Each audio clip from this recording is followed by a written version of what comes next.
Mais uma vez, bom dia, galera. Hoje a gente vai discutir a mineração no Brasil colonial, né? E por isso eu escolhi essa expressão para nomear essa aula, entre grilhões e fundições. Para que a gente pense que, para pensar a mineração no Brasil, é fundamental que a gente mantenha a escravidão como um eixo central do que foi aquela experiência histórica. Não haveria mineração no Brasil sem o trabalho escravo, por isso os grilhões. E na outra ponta, as fundições, né? Esse trabalho de derreter, de pegar a pedra que veio da natureza e transformá-la em blocos do metal que, nesse caso, é o ouro. Esse trabalho de elaboração desse material, de tirar ele de sua condição natural e dar a ele um formato que só faz sentido no universo do humano. Isso. Quando a gente pensar o que foi essa experiência, e claro, gente, lembrando, sempre que quiserem ou peça, já coloca o microfone, já fala, ou fala no chat que eu tô vendo tudo, tá? Seguinte. Para a gente pensar a importância que a descoberta do ouro teve, a descoberta do ouro no Brasil teve para Portugal, é necessário que a gente dê alguns passos atrás para a gente pensar o que significa o ouro, né? Então, ele está na natureza e ele não tem um valor em si na natureza. Ele é mais um dos metais. Somos nós que atribuímos esse valor a ele. Ok? Na Europa desse período, na verdade, na Europa do final da Idade Média, ter esse metal, ter o ouro, era uma condição de riqueza. Foi atribuído o valor de um alto valor a ele. E ele era fundamental para uma prática que se tornou a ideia do metalismo, né? A ideia de que as nações, os impérios europeus, deveriam acumular ouro para serem ricos. Além disso, o ouro está na base da fundição de você fazer as moedas, né? Então, o que a gente vai ter é que esse ouro que está na base da produção das moedas já é uma nação, né? Um império que está se baseando no comércio, que está pensando em expandir a circulação de sua economia, ter bastante ouro para poder produzir muita moeda para que ela circule é fundamental. E por isso, Portugal, que foi o primeiro país europeu a se tornar uma nação nesse formato dos reinos europeus do início da Idade Moderna, quando ele se formou, uma das primeiras coisas que ele vai fazer é buscar ouro.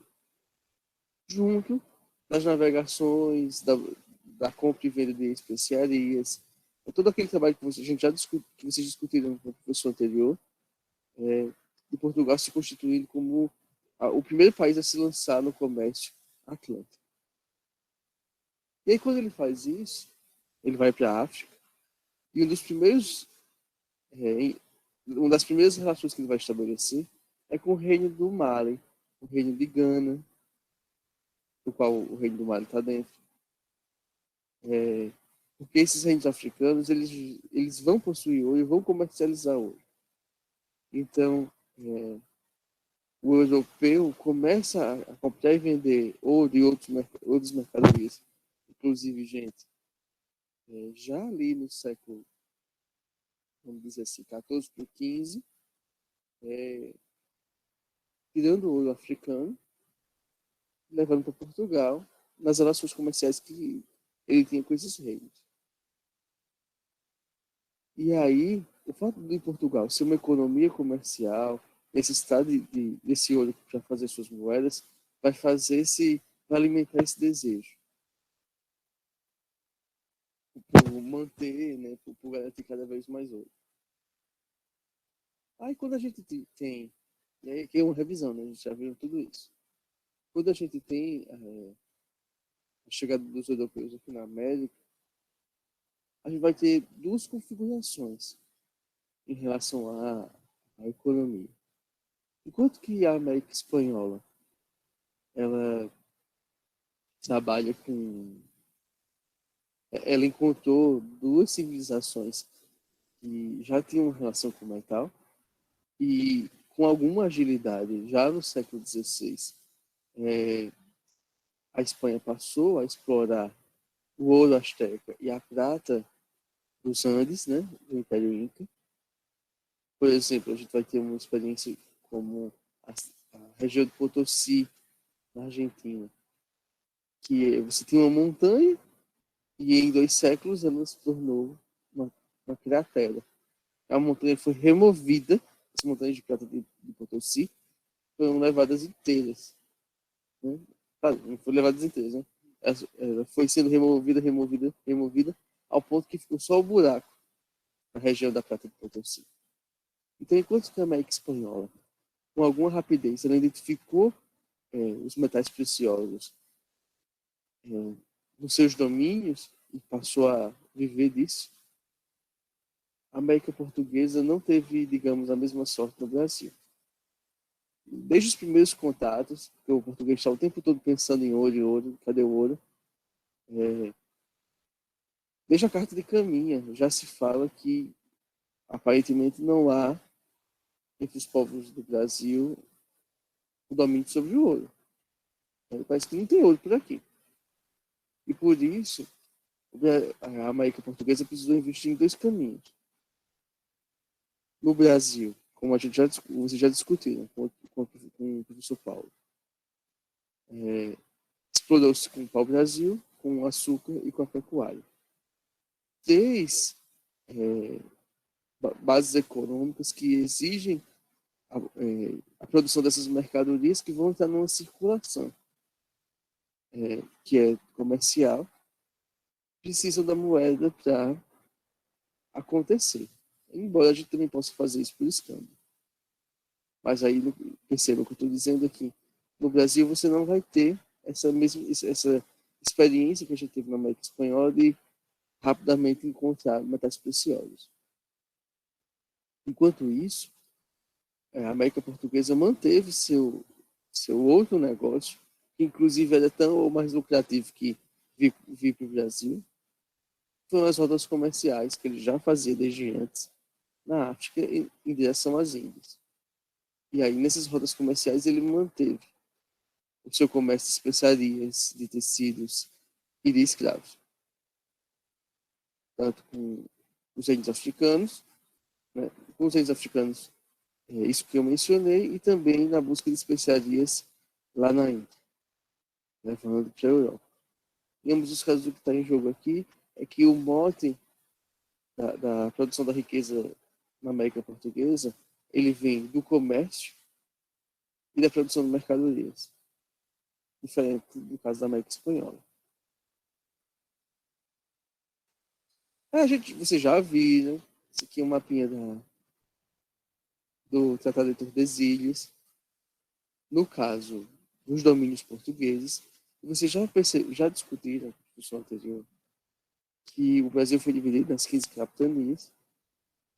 E aí eu só trouxe esse mapa para a gente pensar o seguinte: é preciso ter cuidado, porque os mapas eles trazem em si a intencionalidade desses produtores.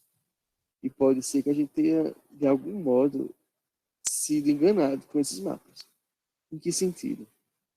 O português, quando produziu as capitanias hereditárias, elas tinham o sentido de garantir o domínio português sobre essas regiões, de garantir que cada faixa de terra dessa tenha um dono português que tem a obrigação de fazer essas regiões produzirem. Só que se a gente olhar, por exemplo, aqui, a capitania do Rio Grande do Norte, aqui do João de Barros Aires da Cunha, olha o tamanho da terra que ele tem. Mas será que ele está ocupando essa terra mesmo? Será que essa terra é dele? Será que a gente é possível dizer que a gente é dono de uma terra na qual a gente nem pisa, na qual a gente não faz nada nela?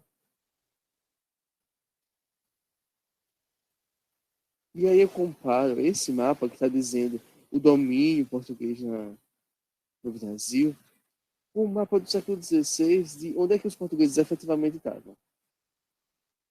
Veja, o que é verde é pleno território que só tem indígenas, só tem os grupos indígenas.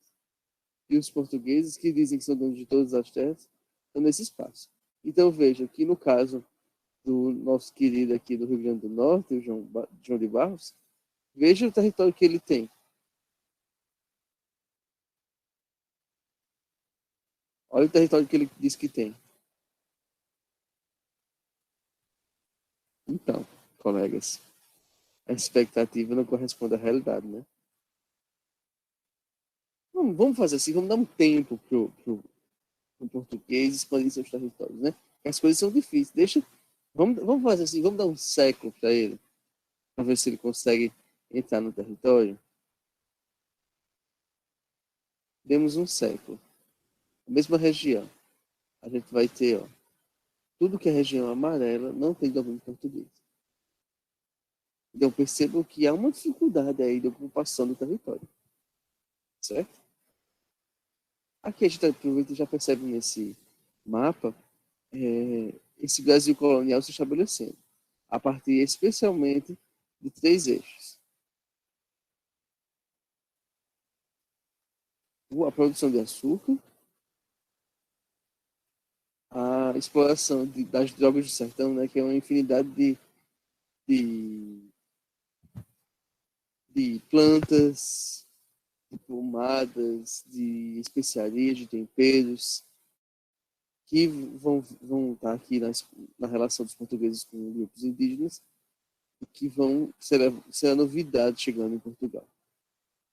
E com a pecuária de larga escala.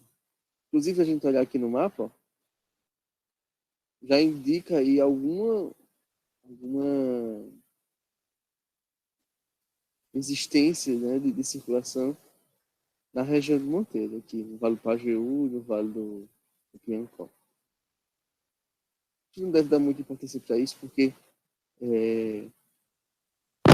nessas regiões da Paraíba, a gente só vai ter a transformação disso em uma região de pecuária que vai gerar as primeiras vilas lá no século XVIII, tá? 18 para 19. Entre o século XVIII e o XIX. No século XVIII já tem uma região um pouco mais expandida. Só que aqui na Paraíba, inclusive o mapa demonstra que as coisas diminuíram na região aí de Monteiro. De todo modo, o que a gente vai ter, ó, é a grande novidade. O que é esse território laranja aqui, ó, a região de Mato Grosso, onde Cuiabá, a capital, né, de Mato Grosso, vai ser criada, e aqui nas Minas Gerais, a região laranja aqui. Essa é a novidade maior no mapa, e é isso que a gente vai começar a tratar. Mas para a gente fazer isso, como eu tinha dito, a gente tem que dar alguns passos atrás. A gente precisa entender o que aconteceu com Portugal no século XVI, XVII. Era do 16 para o 17. Portugal tinha como rei o Dom Henrique, que era um cardeal. E ele morreu sem deixar herdeiros, certo? E aí, como as relações, né, que fazem os reis, essas relações que tornam alguém rei, são baseadas no sangue, não existia nenhum irmão, ele não tinha mais o irmão, não tinha mais uma criatura na família dos Avis para ocupar o trono português. A pessoa mais próxima era o Filipe II, que já era rei da Espanha.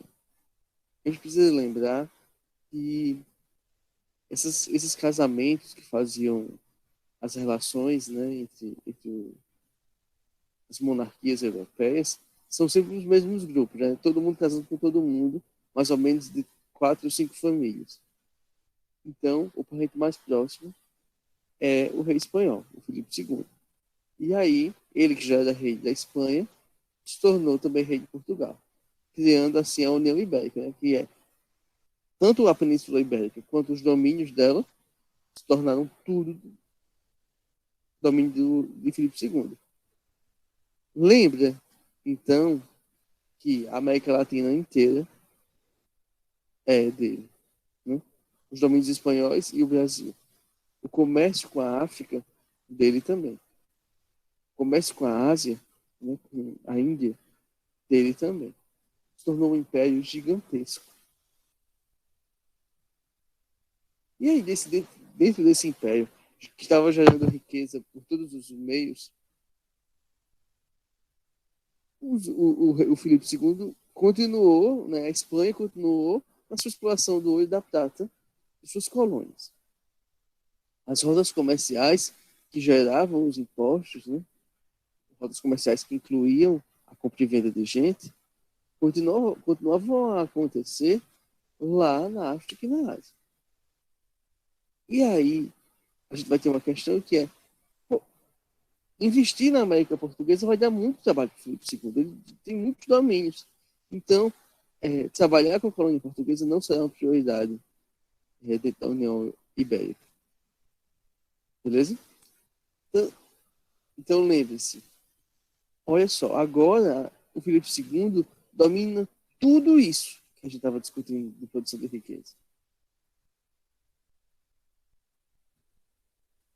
Enquanto isso, outros países europeus tinham se estabelecido como nações e compraram a briga para ter domínios, desobedecer o Tratado de Tordesilhas, né, que eles não assinaram esse tratado, e conseguir espaços aqui na América Portuguesa.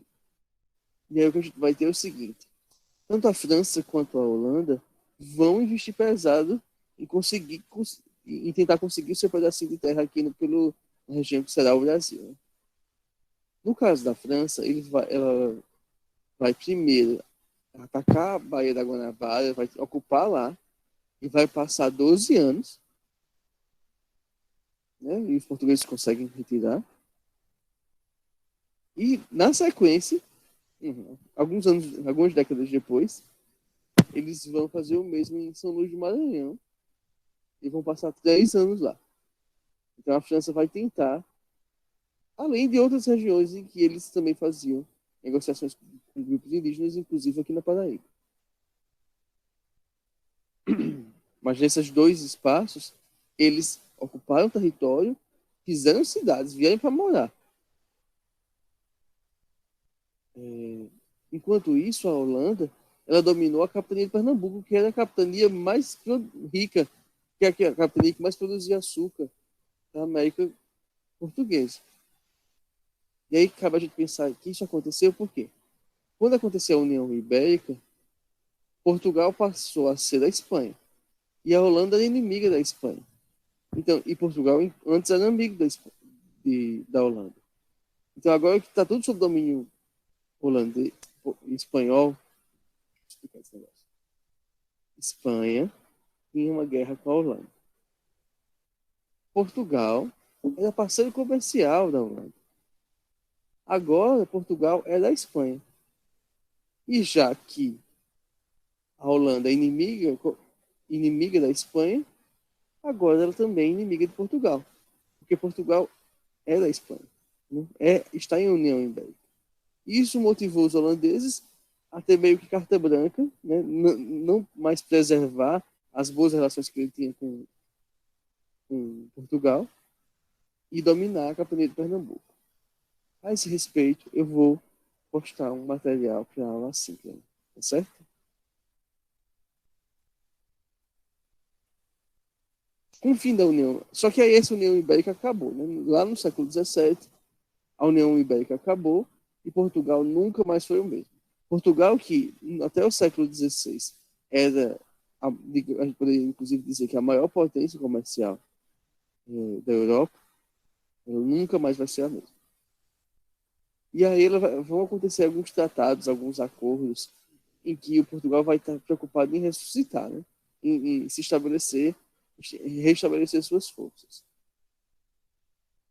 Para fazer isso, ele vai entrar acordos com a Inglaterra, que é a principal potência em ascensão desse período. Um tratado que ficou conhecido como Tratado de Panos e Vinhos, que é Inglaterra comprava os vinhos de Portugal e Portugal comprava os panos da Inglaterra.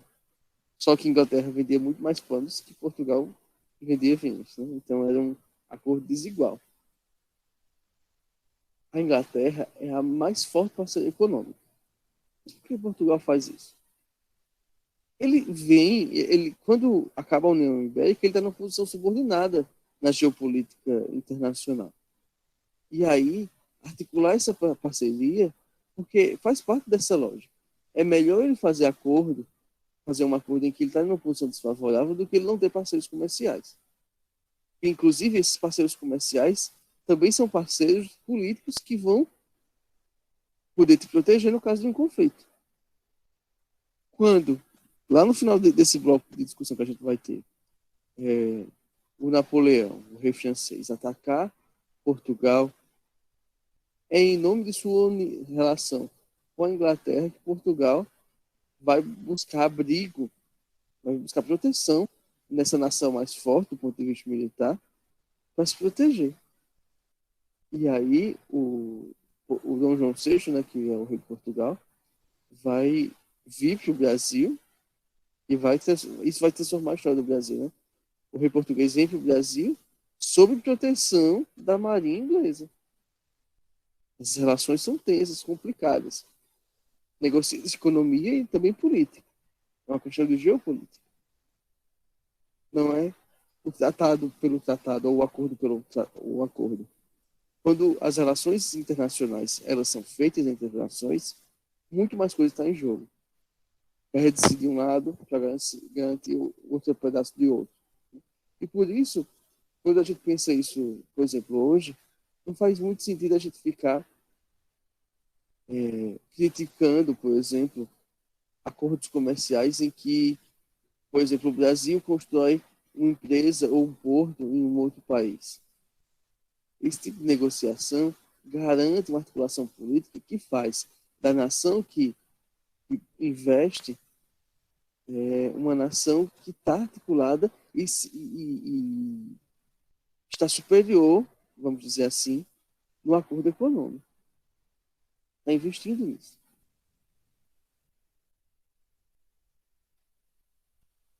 Mas então, enquanto a União Ibérica tinha se desmanchado e Portugal estava retomando suas forças, o que estava acontecendo no Brasil?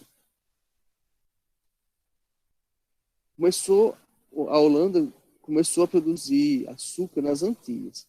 E aí o preço do açúcar caiu, porque a gente vai ter mais concorrência.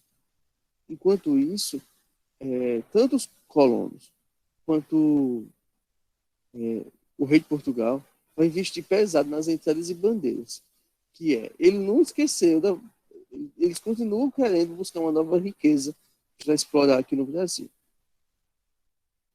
E aí aqui a gente vai ter um mapa do século XVII e XVIII das várias entradas e bandeiras que a gente teve. Vejam, aqui no litoral, como já havia algum domínio, geralmente a gente tem aqui a experiência do sertanismo de contato, que são expedições que têm o objetivo de destruir regiões indígenas resistentes ou quilombos. Por exemplo, são sertanistas de contato que destroem Palmares na Guerra de Palmares, o maior quilombo da América. Uma outra coisa são os bandeirantes, são as figuras que saem aqui de São Paulo, a iniciativa privada, e que vão buscar capturar indígenas no interior do Brasil. E aí essas várias setas vermelhas demonstram essa ocupação desses bandeirantes. E aqui na seta roxa, a gente vai ter esse mesmo trabalho dos bandeirantes que vão acabar desenrolando na produção da mineração. Mas a gente vai ver cada uma dessas coisas de modo mais pontual, tá? Olha só. As entradas aconteciam em toda a colônia, elas tinham o objetivo de explorar o interior, prender os índios, apresar os índios para escravizar eles e procurar por Minas, né? Vai que acha o ouro. As bandeiras são uma iniciativa paulista.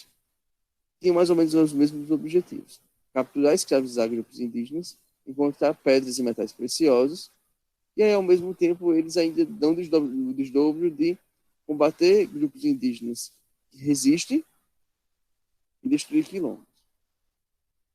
Só que isso revela, dentro da América Portuguesa, um conflito de interesses. Por quê? As missões jesuítas, que você já viram com o professor anterior, elas tinham o objetivo de catequizar os índios e fazer ordenamento. Eles tinham o objetivo de civilizar aquele povo, aqueles povos. Enquanto que os bandeirantes querem escravizar esses grupos. Então, você vai ter o caso de bandeirantes atacando missões jesuítas, o que vai dar treta nessa conversa. E no meio de tudo isso, né, esses bandeirantes estão entrando, estão tentando descobrir missões, estão tentando descobrir a possibilidade do ouro, até que acham. Em 1695, na região de Sabará, você vai ter a primeira descoberta. E já no ano seguinte, você vai encontrar jazidas em toda a região do Vale do Ouro Preto. E a partir desse momento, a história do Brasil se transforma. Porque agora, a mineração, né, a exploração do ouro e de pedras preciosas, como diamantes, vai se tornar um eixo da economia local, né, da economia da América Portuguesa. O que aconteceu? Uma vez que você descobriu isso, o que aconteceu? Quando apareceu a notícia, a galera pirou, foi todo mundo para lá, muita gente. Houve uma grande migração para a região. Então você teve senhor de engenho que se desfez de suas coisas, pegou seu dinheiro e foi para a região comprar escravos e no sonho de enriquecer. Você teve gente em Portugal que migrou para cá também querendo enriquecer. Então, rapidamente aquela região ficou cheia de gente procurando ouro por tudo quanto é canto ali na região de Minas Gerais. Apesar da gente dizer que eles estão procurando ouro, o que a gente está falando é de gente com dinheiro que compra escravos e bota os escravos para fazer o trabalho. Escravos especializados que eles compravam lá na costa da mina, na África. Escravos que já trabalhavam com a extração de ouro e dada a sua experiência e sua técnica, inclusive produção de ferramentas, vão tornar possível esse trabalho. Então, esses investidores que vão vir de rumo para a região das Minas Gerais mas não são eles que vão pegar vão procurar o ouro, não. Eles vão comprar escravos e montar um negócio de exploração da terra. E aí esse trabalho da mineração é ainda mais exploratório que os engenhos. Porque você vai ter cargas horárias gigantescas, a sede do ouro, a pressão para que o escravo consiga esse metal, as condições de trabalho terríveis. E aí, junto disso, você, já que está indo tanta gente para lá, e esse povo está só explorando, o objetivo é encontrar ouro, quem vai garantir a comida? Quem vai garantir ferramentas? Quem vai garantir roupas? Você vai ter uma coisa que é, nessa região, muita gente junta buscando ouro. E aí, você vai criar toda uma demanda por materiais essenciais para a vida que não vem da exploração do ouro. Outras pessoas passam a produzir os materiais que se precisam. E aí essa quantidade de gente junta essa produção de novos materiais, né? De objetos, artesanato, plantações, né, para produzir bens de subsistência, vão fazer surgir muitas cidades nessa região num período de tempo muito curto. E aí você vai ter uma expansão tanto da produção quanto do comércio interno, né? Pequenas ferramentas, trabalho com metal, produção de tecido, produção de bens de consumo, né? Produção de mandioca, de feijão, de arroz. vão estar ali na base do que é necessário para viver, para sustentar esse povo que está investindo no trabalho em buscar o ouro. Esse trabalho nas minas era terrível. Porque você trabalhava por horas dentro d'água, no frio. Você ia para dentro das cavernas, debaixo da terra, que era muito úmido, muito frio, com fome, ou com muito pouca comida. E aconteciam acidentes constantes. Então, os riscos de morte eram muitos para a população escrava que estava escravizada, que estava trabalhando nessa região. E aí a gente vai ter 3 tipos de exploração do ouro. O primeiro deles, que foi a partir dele que se encontrou ouro nas Minas Gerais, é o ouro da aluvião. Que é assim, o rio passa, o rio está passando e arrastando, desmontando, e ele leva o cascalho que vem das montanhas. Dentro desse cascalho, algumas pepitas de ouro podem aparecer. E aí você fica nas margens dos rios, procurando no cascalho a possibilidade de achar essas pepitas. É claro que você não vai fazer só isso, você vai fazer aquele trabalho que a gente já viu, certamente já viu em alguma novela ou filme, que é usar uma peneira para pegar esse cascalho e procurar nele as pepitas de ouro. Só que vê o tamanho desse trabalho, né?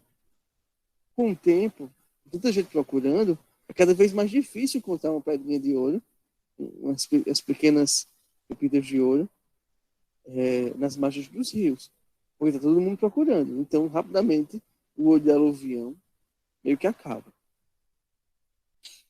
O segundo jeito que vai se inventar é o ouro de grupeada. Esse modelo aqui é assim, eles vão para perto da montanha e ficam descascando a montanha para produzir o cascalho, né? Um processo que era natural, que era a água passando e desmontando a montanha e levando os pedaços de ouro, agora ele é feito de maneira mecânica pelos homens, os homens artificial, né? Eles vão descascar a montanha e jogar o cascalho na água para descascar e procurar as pepitas de ouro. Esse modelo rende bastante tempo, mas vai ficando também cada vez mais difícil, porque esse ouro disponível vai ficando cada vez mais dentro das montanhas. E aí você vai passar a trabalhar em procurar o ouro no seio das montanhas, dentro da montanha. Então você abria um buraco na montanha, botava escoras para evitar que a montanha desabasse, como se botasse andames dentro da rocha. E aí você colocava estacas e mourões. E aí, quanto mais... E ele ia cavando cada vez mais dentro da montanha. E aí, os escravos entravam, os escravizados, né, entravam nesses buracos, iam cada vez mais fundo em busca desse ouro. E dentro desses buracos tinha que se andar agachado, deslizando dentro desses buracos, para procurar os veios de ouro, né? Os caminhos que o ouro faz dentro dentro da montanha. E daí extrair em todas as direções, né? Veja, esse trabalho é terrível, gente. Esse trabalho tem muitos riscos. Você pode sufocar. Esse aqui é um trabalho artesanal. Você tem uma montanha, você entra dentro de um buraquinho dentro dela, não dá fé, desaba. Você mal consegue respirar. É um trabalho terrível. Mas enfim, ele que segue. E aí, como eu estava dizendo, as zonas de produção do ouro foram rapidamente ocupadas. As pessoas vinham de toda parte, né, tanto de Portugal, quanto de várias regiões da colônia, especialmente do Nordeste, para o Sul.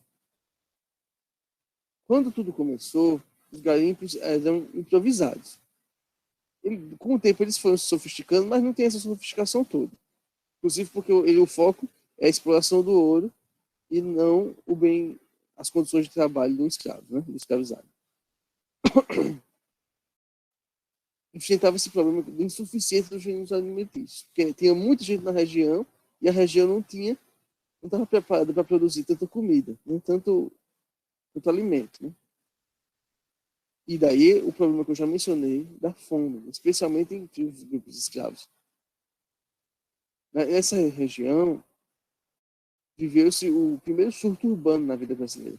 Rapidamente, surgiram cidades com muitas pessoas. Isso foi uma transformação, né, nessa região. O rei, tendo em vista que a gente está explorando ouro, o rei é muito importante controlar isso para poder ele tirar o seu pedacinho, né? E aí ele vai criar regimentos, vai criar toda uma infraestrutura para estabelecer como é que a coisa vai funcionar. Tá? São chamadas as intendências das minas. Então, é um governo específico para a zona do ouro. E ele vai ter que função? Ele vai policiar a região da mineração, vai cobrar os impostos e vai ser, inclusive, ser juiz de primeira instância. Essas regiões auríferas, como é que é a legislação sobre isso, né? Elas eram entendidas como propriedade do rei. E o rei podia doá-las para você explorar. Então, vejam só. Vamos imaginar o seguinte. Você é um povo você é vamos dizer assim, um senhor de engenho que vendeu suas coisas e foi para a região das Minas Gerais. Lá na região, você comprou escravos e começou a procurar ouro. Quando você achar, você tem que esconder, você tem que ficar muito caladinho, para ninguém descobrir que se você tem ouro na região que você está fazendo, e pedir ao rei autorização para fazer a exploração. Se ele der, beleza. Se ele não der, ele vai dar para outro. Então, essas terras foram ocupadas por meio de distribuição de datas. São porções de terra medindo 30 braços de lado, 66 metros. E essa doação ocorria após a exploração da primeira, como eu mencionei, né? Você achou ouro na região e a partir desse momento você pede a data para o rei autorizar você a fazer a exploração. E você não podia vender. Todo o ouro que fosse explorado no Brasil tinha que ir para um caminho só. E vai ver depois que caminho é esse. Vejam só. Com isso a gente vai ter alguns efeitos dessa mineração.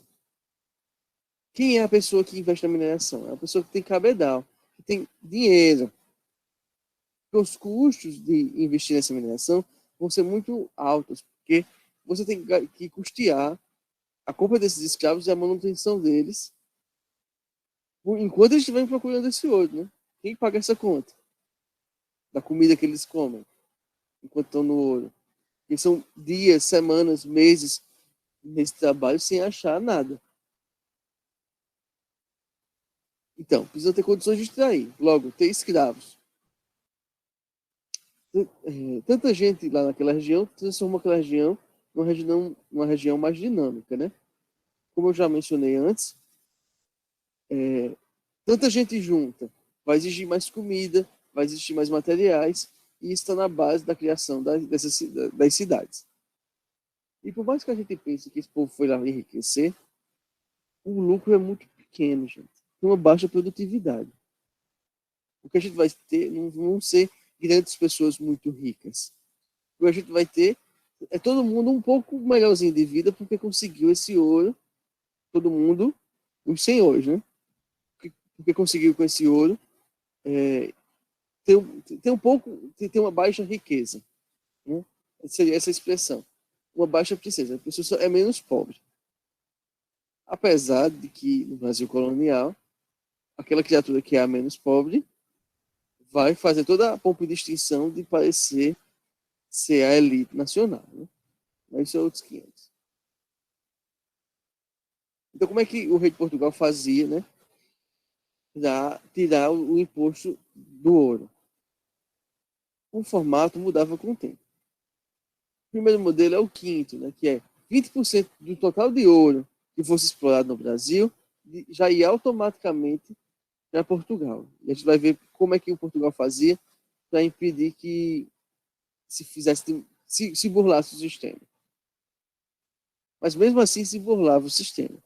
E aí, depois disso, Portugal passou a criar a finta, que é, em vez de cobrar os 20%, ele cobra uma taxa anual de cerca de 450 quilos de ouro de cada pessoa por ano, de cada pessoa que está explorando, né? O grande jogo de Portugal está aqui, ó, nas casas de fundição. Você explorava o ouro, mas o ouro não está em outro formato que se comercializava. Portugal aceitava. Ele está no formato de pedra. Você levava ele para essas casas de fundição para derreter e fazer as barras de ouro, os ligotes.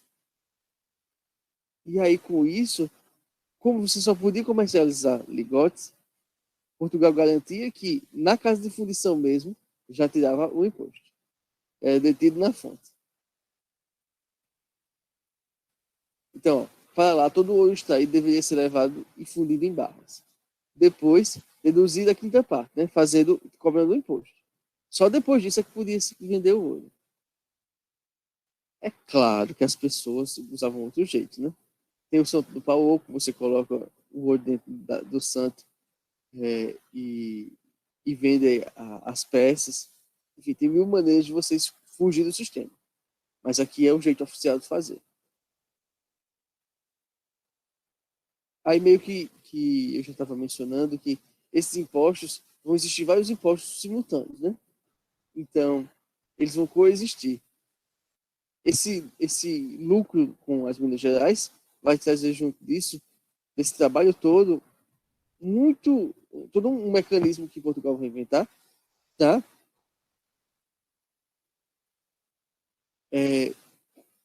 Sustentar esse sistema de tributação.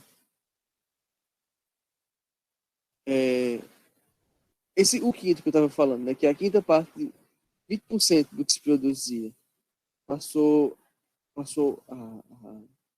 não é a única coisa que existia. Né?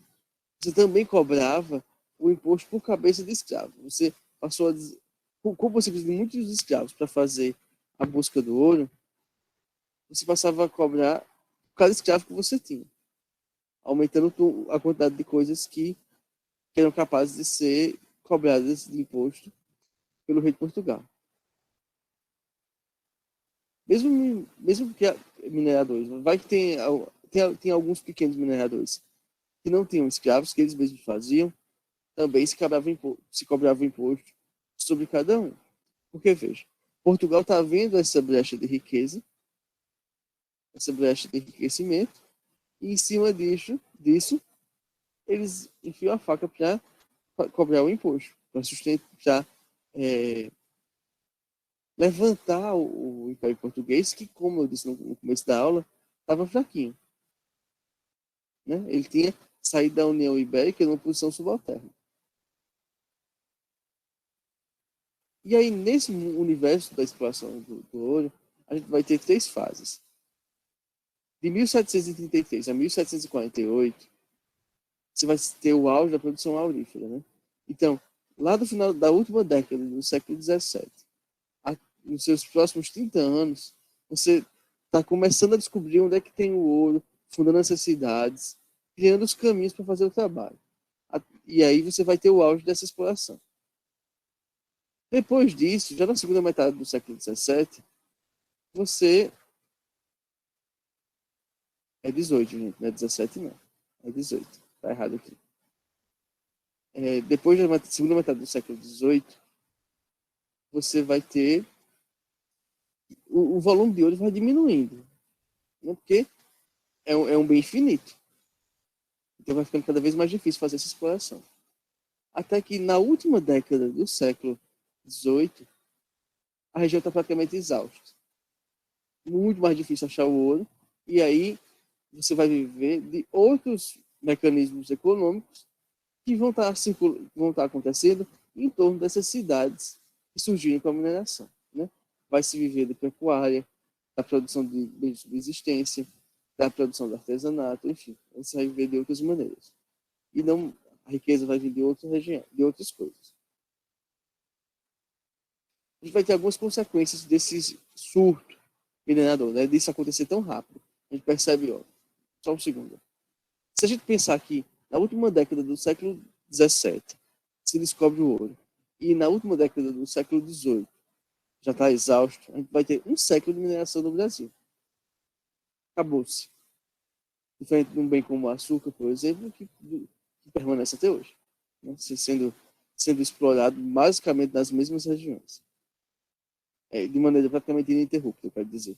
É claro que a mineração permanece hoje, afinal, se não existisse a mineração, a gente não tinha as tragédias que aconteciam lá nessa mesma região, Brumadinho, Sabará, as tragédias da Vale, são nessa mesma região. Olha só, as consequências desse surto minerador, né? De tanta gente para lá. Na verdade, assim, o efeito que está em jogo aqui é o efeito da mineração na América Portuguesa. Portugal foi obrigado a criar um mecanismo de cobrar impostos um pouco mais complexo e centralizado aqui no Brasil. E aí, quando a produção de ouro acaba diminuir, né, o modelo vai permanecer. E aí esse centralismo fiscal vai permanecer sustentando, sendo um formato através do qual Portugal explora, do ponto de vista dos impostos, a população que está aqui na colônia.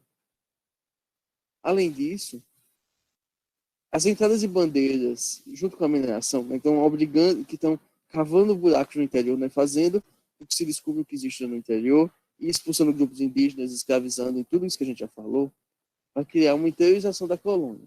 O Brasil vai deixar de ser, a colônia portuguesa vai deixar de ser só ali no litoral e vai passar a existir no interior também.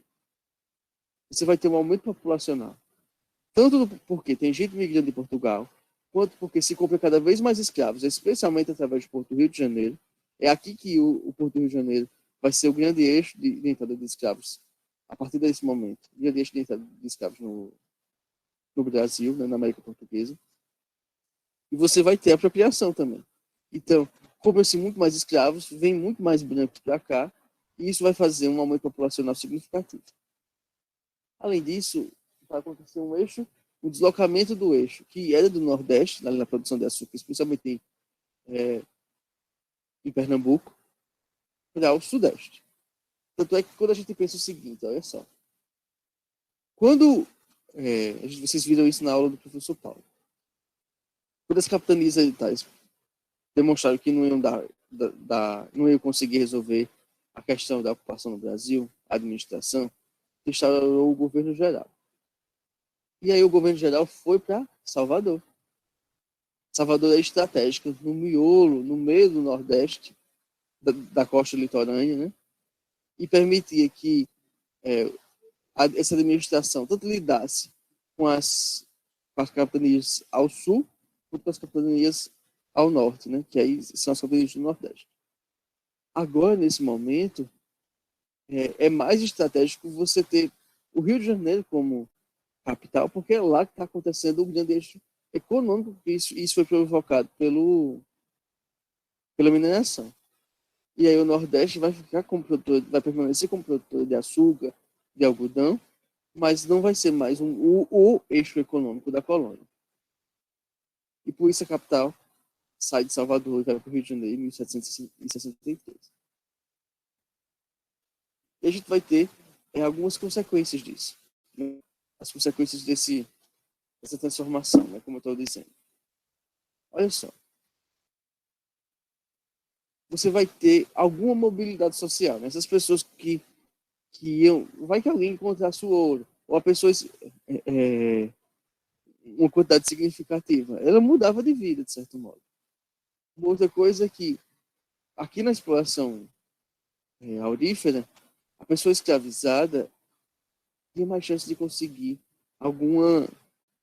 juntar alguma coisa para depois comprar sua liberdade, né? Durante o trabalho, escondendo parte do ouro que era encontrado, ou fazendo acordos com o seu senhor de que acima de um tanto semanal, de um volume semanal específico, de ouro que se conseguisse, o que ele conseguisse era dele. Enfim, mecanismos que vão possibilitar o desejo, né, a própria possibilidade de se comprar a própria alforria. Isso não quer dizer que todo mundo ficou rico. É uma baixa riqueza, como eu disse, né? É uma melhoria pequena nas condições econômicas. Além disso, uma outra questão é que com tanto imposto, e impostos cada vez mais incisivos e explícitos, aqui na América Portuguesa começou a ter consciência da exploração da metrópole. E essa conscientização vai estar na base de processos que a gente vai ver posteriormente de revolta, tal como a Confidência Mineira. Além disso, você vai ter, como eu já mencionei, que é uma retomada, né? Atividades econômicas complementares surgindo nessa região. O próprio surgimento das cidades, a criatura que vive um carpinteiro, um ferreiro, a pessoa que produz no campo para vender na cidade, atividades que sustentam a vida na cidade e que são base para que as pessoas possam viver explorando na mineração. A gente vai ter uma outra coisa que é, se a gente tem uma sociedade que está se transformando um pouco por conta desse enriquecimento, esse enriquecimento vai reforçar as desigualdades sociais. Então você vai ter uma sociedade mais dinâmica, que agora se urbaniza, marcada radicalmente pela desigualdade. Uma desigualdade que tem no seu eixo a escravidão. E você vai ter novos modos de circulação de riqueza, né? Essa riqueza de alguém que, por exemplo, conseguiu enriquecer basicamente com a exploração do trabalho escravo no ouro, né, na região aurífera, vai comprar materiais, vai comprar tecidos, vai comprar coisas importadas de Portugal, e isso vai fazer com que o dinheiro circule, criando uma maior região de comércio no Brasil. E aí, vejam só. Agora, com isso, a gente conclui esse tema da mineração, mas esse tema da mineração gera um outro, que é, especialmente a partir da mineração, a gente vai ter uma experiência urbana no Brasil.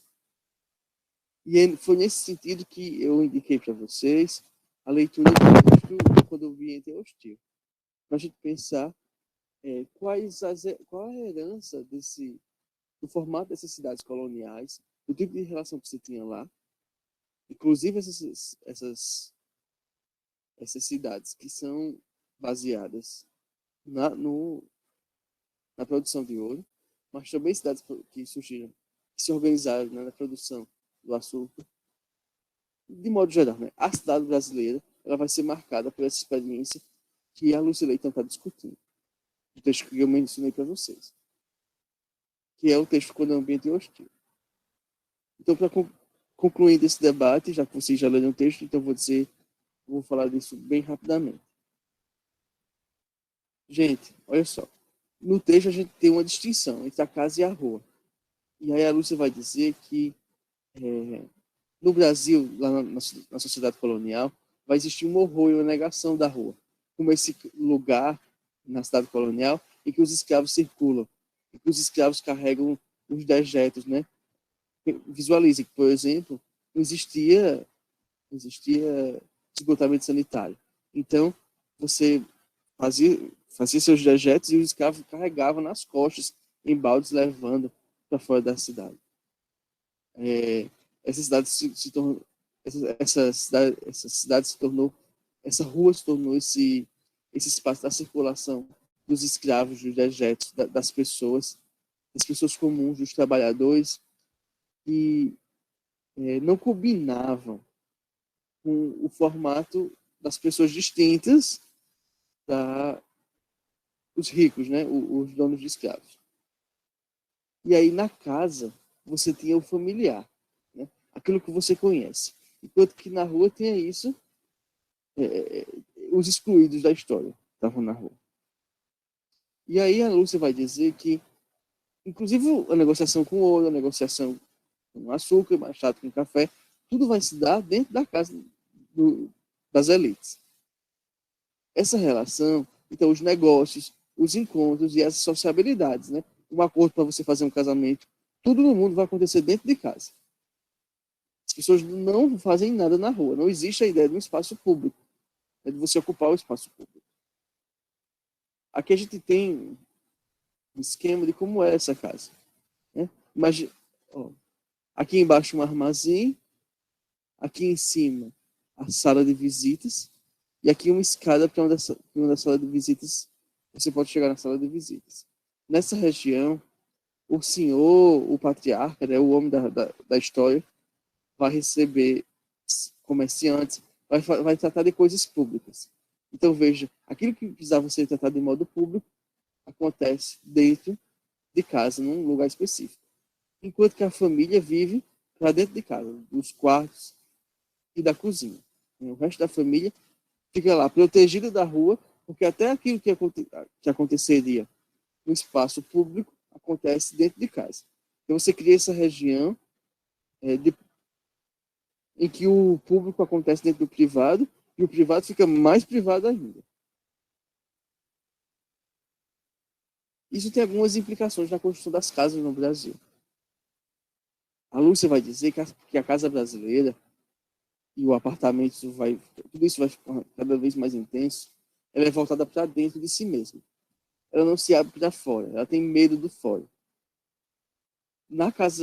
Nessa casa, você vai ter o espaço do visitante, a sala de visitas, que é o ambiente em que o patriarca faz as relações públicas, enquanto que a cozinha e os quartos são espaços do feminino. Então você vai ter uma casa desenhada para que a mulher fique cada vez mais para dentro, que ela nunca seja vista. E que o homem faça suas relações públicas lá no começo da casa, de modo que você tem pouquíssima relação com a rua. E aí, qual é a consequência disso? A rua vai se tornar o lugar, você vai manter a vida familiar longe da rua. Quando a casa tem 2 andares, você vai viver logo no segundo pavimento, para você olhar a rua de cima e a distância. E com isso você vai ter a criação da distinção, né? É um luxo de viver numa casa dessa. É um luxo viver afastado da rua, né? E aí esse espaço dessa casa vira um espaço de solidão, porque você não trabalha com o público. O que você pode fazer com o público, o que vai romper com esse público, é ir para a igreja. Vai para a igreja e vai através da rua, porque não tem outro jeito. E aí a rua emerge não como lugar público, mas como lugar de circulação dos trabalhadores excluídos. Não é o espaço de todo mundo, mas é o lugar onde a elite brasileira não quer estar.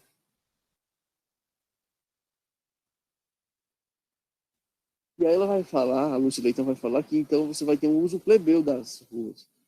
Apenas os trabalhadores, aqueles que não têm a opção, estão na rua. Além disso, a rua vai ser um lugar de circulação de objetos e de dejetos. É um lugar de passagem, não é um lugar para você ficar. E aí você vai ter como consequência disso que o Brasil não vai ter um espaço público.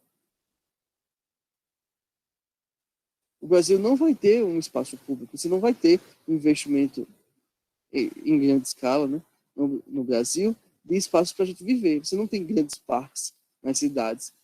Você não tem lugares onde as pessoas possam sair e interagir e viver. É uma coisa muito rara. Você tem nas cidades brasileiras praças, parques grandes que permitam essa circulação.